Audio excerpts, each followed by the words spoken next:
अखिल भारतीय गहोई वैश्य महासभा चुनाव, धर्मेंद्र बड़ेरिया, पिछोर की कार्ययोजना का अनावरण। झांसी से ये खबर है कि अखिल भारतीय गहोई वैश्य महासभा के आगामी चुनाव को लेकर समाज में भारी उत्साह है। अध्यक्ष पद के प्रत्याशी की कार्ययोजना। अध्यक्ष पद के प्रत्याशी धर्मेंद्र बड़ेरिया, पिछोर ने संघर्ष सेवा समिति कार्यालय में डॉक्टर संदीप सरावगी के समक्ष अपनी विस्तृत 10 सूत्रीय कार्ययोजना प्रस्तुत की। उनकी योजनाएं मुख्य रूप से निम्नलिखित बिंदुओं पर केंद्रित हैं: सामाजिक सहायता प्रणाली, डिजिटल महासभा, युवा सशक्तिकरण, महिला सहभागिता, मुख्य समर्थन और प्रशंसा। डॉक्टर संदीप सरावगी ने बड़ेरिया की योजनाओं की प्रशंसा की और उनकी ईमानदारी, संगठनात्मक दृष्टि और सेवा भाव को समाज के लिए प्रेरणा स्रोत बताया। उन्होंने कहा कि ये कार्ययोजना समाज को नई दिशा और नई ऊर्जा देगी। एलाइट चौराहे के समीप प्रभा होटल में आयोजित बैठक में राज्य मंत्री दर्जा प्राप्त श्याम बिहारी गुप्त ने सभा की अध्यक्षता की और धर्मेंद्र बड़ेरिया के पक्ष में खुलकर समर्थन व्यक्त किया।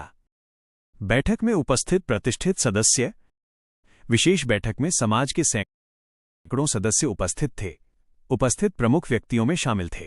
गर्व की बात है कि हमारा जो गहोई वैश्य समाज है ये अति समृद्ध, बहुत बुद्धिमान, संस्कारवान और समाज के समस्त अच्छे कार्यों में जिसकी सबसे अग्रणी भूमिका है। हम लोग ऐसे सौभाग्यशाली हैं कि हम लोग उस समाज के अंग हैं और इस गहोई समाज के हम अंग हैं। इसके लिए जोरदार ताली बजा के हम अपने समाज की अभिवादन करते हैं। अब इस 16 तारीख के लिए हम लोगों को किसी ना किसी को वोट तो डालना ही है। तो कोई रिश्तेदारी के हिसाब से डालेगा, कोई परिचय के हिसाब से डालेगा, अनेक सबके अपने अपने टारगेट होंगे कि हमें किसको वोट डालना है। लेकिन मैं जब से डॉक्टर हमारे आदरणीय धर्मेंद्र जी के साथ में है, मैं आयोग के अध्यक्ष बनने के बाद इन्होंने 8 हमारे कार्यक्रम लगाए और इस उद्देश्य से लगाए कि वाकई में जो हम गाय पर काम कर रहे हैं, जहर मुक्त खेती पर काम कर रहे हैं, और भगवान कृष्ण आज से 5000 साल पहले जो वैश्यों के लिए निर्धारित कर्म बता के गए हैं कि कृषि, गौपालन और वाणिज्य जो वैश्य का धर्म है, तो इन्होंने कहा कि आपको हम पूरे देश भर में, जब तक इनके चुनाव लड़ने का कोई वो नहीं था, ना इन्होंने कोई चुनाव की बातचीत की, लेकिन उन्होंने कहा कि जो वाकई में हमारे जो वैश्य समाज का जो असली धर्म है वो हम बिना गाय के, बिना वाणिज्य के और बिना जहर मुक्त खेती के हम अपने समाज के लोगों का जीवन बचा नहीं सकते हैं। कि भाई साहब को भी हमने मिले देखा, लल्लू भाई साहब को भी देखा, जो अपने यहाँ मंत्री बन रहे हैं उन्हें भी देखा, उपाध्यक्ष के लिए हैं उन्हें भी देखा।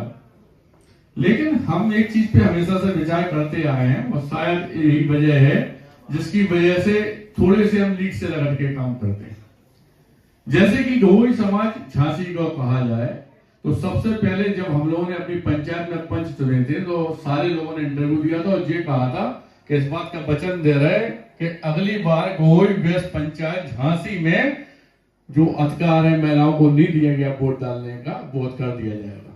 लेकिन आज 2 साल पूरे हो गए, माननीय समाज द्वारा अभी तक इस बात पे कोई विचार विमर्श नहीं हुआ। हम झांसी में जब एक संघ में काम नहीं कर पा रहे तो पूरे देश का नेतृत्व करने के लिए धर्मेंद्र भाई साहब जो प्रतिज्ञा ले आएंगे, ये बड़ी बात है, आप समझिए, क्योंकि हमारी हजारों करोड़ों रुपए की प्रॉपर्टियां डली हुई है, व्यवस्था अर्थव्यवस्था खराब है।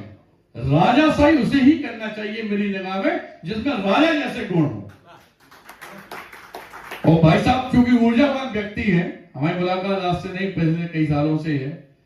हमारे यहाँ जितने भी लोग चुनाव लड़ रहे हैं, सत्यता तो जी है, वो हमारा खुद का डीएनए है, हमारा परिवार है और आज हम उन्हीं के बीच में हमें रहना है जिंदगी में। लेकिन इसमें से जो ऊर्जावान व्यक्ति हैं, जो ताकतवर व्यक्ति हैं, उन्हें सामने आना चाहिए और किसी भी पद के लिए, चाहे अध्यक्ष हो, चाहे उपाध्यक्ष हो, चाहे महामंत्री हो, हम लोगों को उन आदमियों को चुनना है जो वास्तविकता में इस बात की शपथ लें। जैसे आज हम लोग 26-27 हजार की काउंटिंग कर रहे हैं, लेकिन ये 2 लाख हो जाएगी, बहुत छोटी सी बात है। और जिस दिन 2 लाख हो जाएगी, कहने में अच्छा लगेगा कि पूरे हिंदुस्तान के अंदर हमारी अकेली समाज है जो पूरे भारत वर्ष में एक साथ चुनाव होता है, जैसे गहोई समाज है साहब, और कोई समाज नहीं है। हम लोग जब तक एक होकर नहीं आएंगे दोस्तों, तब तक कुछ कर ही नहीं सकते। इसमें कोई बुराई वाली बात नहीं है। भाई साहब जो ग्वालियर से आके यहाँ पे मिले जुले बैठे समझा, आप लोगों को सब में अकल है यार। अगर बातों में ऐसा लगता है कि ये व्यक्ति अपना जीवन देने के लिए आया है तो हम लोग मिलकर सपोर्ट करो। और कहीं कमजोर भाई साहब दिख रहा हूं आप लोगों को, तो मैं इस बात का वचन देता हूं कि मैं जब तक जिंदा हूं, जो समाज परिवार की आर्थिक जिस तरह से आप चाहोगे उस तरह से मैं सेवा करने के लिए तैयार हूं, और पीछे पीछे डिब्बा बन के भाई साहब के साथ चलूंगा।